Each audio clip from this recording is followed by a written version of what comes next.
ولا يدفع الشر عاجلا ولا آجلا ظاهرا ولا باطنا إلا بالتقوى وهي وصية الله للأولين والآخرين. Yang artinya tidaklah seseorang memperoleh kebaikan yang segera maupun yang akan datang kecuali dengan takwa, dan tidaklah seseorang dapat menolak kejahatan yang segera maupun yang akan datang, baik yang tampak maupun yang tersembunyi, kecuali dengan takwa.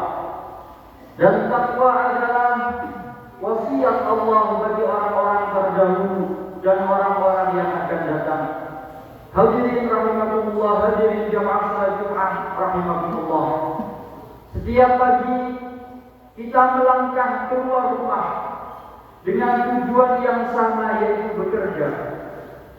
Ada yang mengejar gaji, ada yang mengejar laba, ada yang mengejar mimpi, ada pula yang sekedar menggugurkan kewajiban.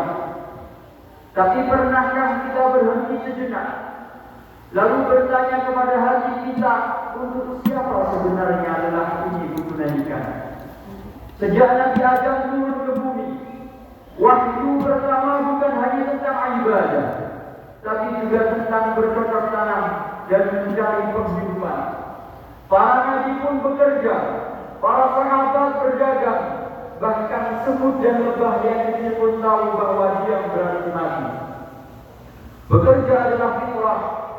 Kebutuhan bekerja tertanam dalam diri kita seperti rasa lapar dan haus. Saat kita malas tanpa alasan, hati menjadi gelisah. Saat kita produktif, jiwa terasa lapang. Sebab tubuh dan akal kita memang dirancang untuk bergerak, berkarya dan memberi manfaat. Hadirin jamaah salat Jumat rahimakumullah, perintah untuk bekerja dan mencari rezeki juga termaktub dalam firman Allah Subhanahu wa taala. Dalam surat Al-Ankabut ayat 17, Allah Subhanahu wa taala berfirman, "Fabtaghu 'indallahi rizqa wa'buduhu washkuru lahu ilaihi turja'un." Yang artinya, maka mintalah rezeki dari Allah Subhanahu wa taala, sembahlah Dia dan bersyukurlah kepadanya, hanya kepadanya kamu akan dikembalikan. Al-Imam Qushairi dalam kitab tafsir Lataif Al-Isyarat menjelaskan bahwa dalam ayat tersebut perintah mencari rezeki didahulukan sebelum perintah beribadah. Hal ini bukan berarti rezeki lebih penting dari ibadah, akan tetapi menunjukkan bahwa kebutuhan dasar manusia perlu dipenuhi terlebih dahulu agar ibadah bisa dijalankan dengan baik. Seseorang tidak akan bisa beribadah dengan tenang jika kebutuhan hidupnya belum tercukupi. Oleh karena itu, dengan adanya rezeki, seseorang memperoleh kekuatan untuk menjalankan ibadah. Dengan kata lain, rezeki menjadi penopang agar tubuh dan pikiran kita siap dalam melaksanakan ketaatan kepada Allah Subhanahu wa taala. Maka tidak menyeramkan jika Rasulullah sallallahu alaihi wasallam menegaskan pentingnya mencari rezeki yang halal dalam kehidupan seorang muslim. Rasulullah sallallahu alaihi wasallam bersabda, "Talabul halal fardhun ba'da al-fardhah." Yang artinya mencari rezeki yang halal adalah kewajiban setelah kewajiban. Hadis ini menunjukkan bahwa bekerja dan mencari nafkah yang halal bukan sekedar urusan dunia, akan tetapi juga memiliki nilai ibadah. Setelah kewajiban utama seperti salat, puasa dan ibadah yang lainnya, seorang muslim tetap dituntut untuk berusaha mencari rezeki dengan cara yang baik dan halal. Dalam hadis lain, Rasulullah sallallahu alaihi wasallam juga bersabda, "Ma akala 'abdun ta'aman qattun khairan min an ya'kula min 'amali yadihi." Wa inna nabiyallah Daud alaihi salam kana ya'kulu min 'amali yadihi.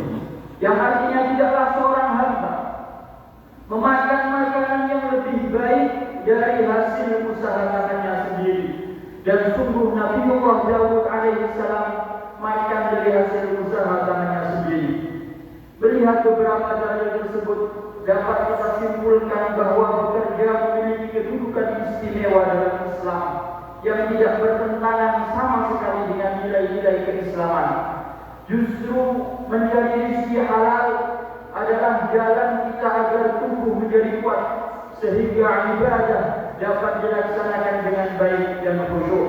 Hadirin jamaah Jumat rahimakumullah, untuk itu perlu kita semua pahami bahwa bekerja itu akan menjadi ibadah jika diniatkan karena Allah. Ia juga menjadi amanah karena kehidupan ini adalah titipan yang harus dijaga dengan usaha yang sungguh-sungguh. Selain itu, bekerja menjaga kehormatan diri agar kita bisa hidup dari hasil usaha sendiri, bukan dari tergantung pada orang lain. Dan yang terpenting, bekerja adalah bentuk syukur atas nikmat Allah berupa tubuh, akal dan kesempatan untuk berusaha. Mari kita jadikan setiap langkah dalam bekerja sebagai ibadah dengan meluruskan niat karena Allah, niat untuk menjalankan perintah Allah, niat untuk meneladani Rasulullah, serta mensyukuri segala karunia Allah Subhanahu wa taala. Dengan niat yang benar, setiap usaha yang kita lakukan akan bernilai ibadah di sisi Allah. A'udzu billahi minasyaitonir rajim. وَالَّذِي جَعَلَ لَكُمُ الْأَرْضَ ذَلُولًا فَامْشُوا فِي مَنَاكِبِهَا وَكُلُوا مِنْ رِزْقِهِ وَإِلَيْهِ النُّشُورُ. أقول قولي هذا وأستغفر الله لي ولكم وللمسلمين فاستغفروه إنه هو الغفور